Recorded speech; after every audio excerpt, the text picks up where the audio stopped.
of the international. So Matti, okay, is that good? Yeah. Yeah, excellent, good. Matti, let's have a look at your stroke then. So in terms of the numbers here, I think you actually clocked pretty much the fastest, or one of the fastest times here within the group. 122 per 100 you're swimming at, 65 strokes per minute. A nice hand entry coming into the water. Nice bit of lift with the hand. Maybe a little bit thumb first actually, I hadn't noticed that, but maybe just a smidgen thumb first. Nice head position here. But the area that I want you to focus on, very good body position. What I really like about this, and let me just show you this,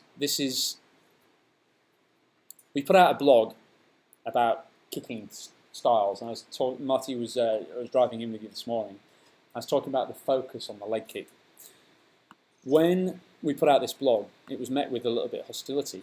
We talked about how some swimmers want to benefit from 6-beat kick, some swimmers want to benefit from 2-beat kick, and you know, some swimmers will always suit a 2-beat kick more than a 6-beat, some will always suit a 6-beat more than a 2-beat. Anyway, a 2-beat leg kick, first and foremost, is just a very steady leg kick. But every time the hand comes into the water, typically as the right hand comes into the water, as you see here, look, the left foot kicks down. As the left hand enters into the water, the right foot kicks down. Can everyone see that? So it's like opposite to opposite. Now, when we go back to our friend Chris, who was the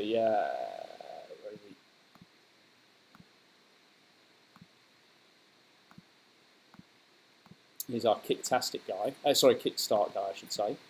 Let's just watch him again. Watch the movement pattern here. He's got the timing right, just about. But his focus is on the downbeat of that leg kick. Contrast that with a truly efficient 2-beat leg kick, and this is the best 2-beat leg kick we've ever filmed. And surprise, surprise, it's from arguably one of the world's most efficient freestyle swimmers, Shelley Taylor-Smith. Check out Shelley from the side here. Let's just get rid of Chris in the middle. First and foremost, it's a much straighter leg kick action. It's a scissoring action, a vertical scissoring action up and down. She's purposefully, actively lifting the heels up toward the surface. So she's got as much emphasis, if not a little bit more so, on the upbeat of the leg kick as opposed to the downbeat. Now, when most people learn 2-beat leg kick, to try and get the coordination right, as the guy that I've just shown you beforehand, and even in my description of it, I said, look, right hand's entering in as the left foot kicks down, left hand enters in as the right foot kicks down. Even then, my emphasis is on the kick down. I'm saying kick down. What Matti's doing really well here is he's actually got quite a nice little bit of a heel lift up towards the surface. Can everyone see that? Like he's lifting his heels up. That's going to help to promote and improve the body position a little bit. So it's actually, the whole thing is like a lift up. When I'm swimming, I haven't been 2-beat kicking all my life, although I do it exclusively now for marathon swimming. I used to be 6-beat. When I was learning it, got some old video footage of me doing it, and I was actually purely focused on the kick down. My leg is probably double the depth of my body in the water, creating as much drag as what it's doing for trying to reduce the energy expenditure. So I quite like your 2-beat kick. However, and there is a little however, let's look at it. There's always a however. Here we go. From the top, just think there's a little bit too much crossing over here, look. And the thing is, with somebody with a 2-beat leg kick, well, look from that angle. Yeah, from that angle. If you've got somebody, let's use Sarah sat beside you. Sarah, if you cross over in front of your head, but you've got a strong 6-beat leg kick, even if you were crossing over more, you would never see that degree of scissoring.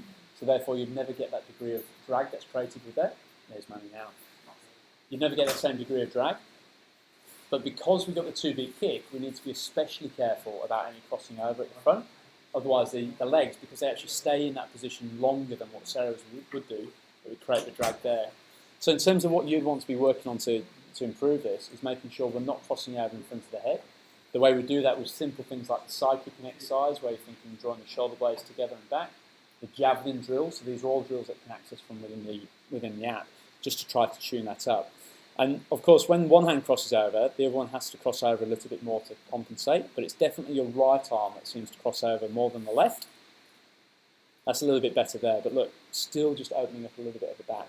So, and I've had problems with my hand and leg. Oh, have you? Oh, yeah. So it stands to reason, and that's maybe a little bit from that going into the water. So this is something which now that I am 2-beat kicking myself, your stroke rate here is I say?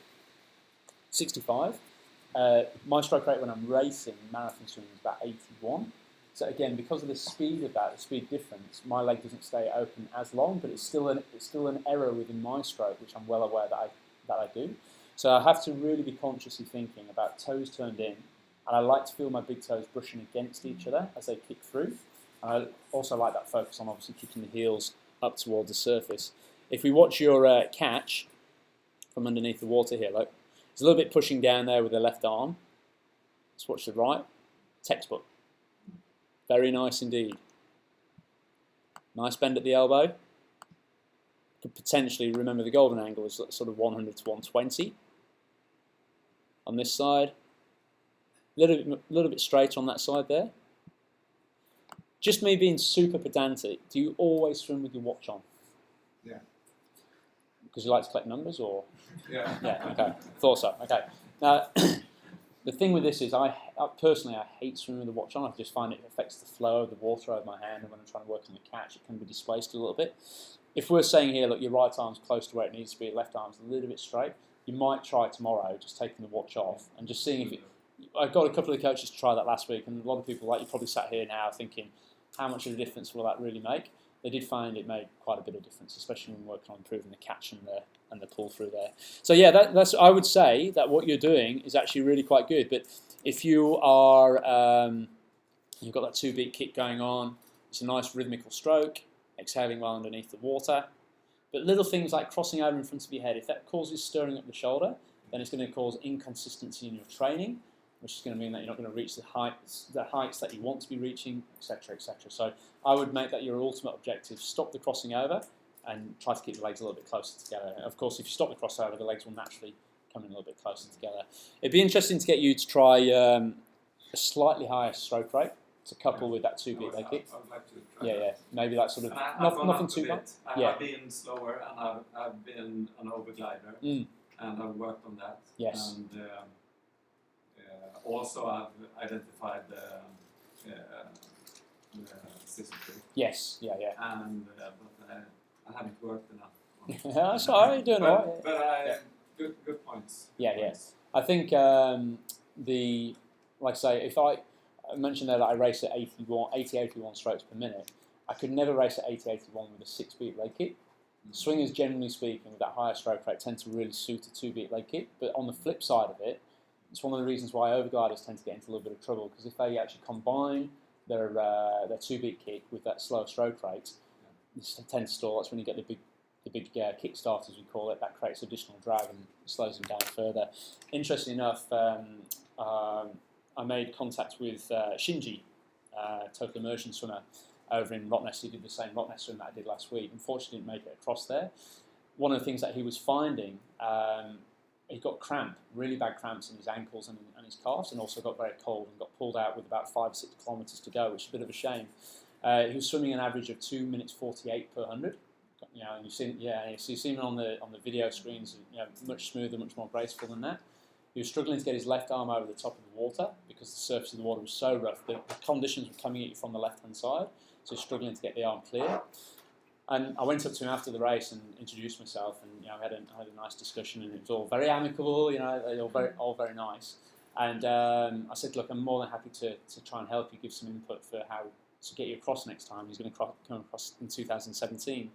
But one of the interesting things, when you watch him doing his 2-beat leg kick, he has very much like a toe flick, like a little bit of that kickstart. And I suggested that might be a source of your cramping issue, because when the knee bends like this and you get that big whip kick, the calf contracts, the foot contracts as well, and you get that sort of release. And if you're doing that very sort of repetitively, very, very powerfully, I said it might be a source of the cramping. It might not be. It might be an electrolyte imbalance or something, but that's what we looked at.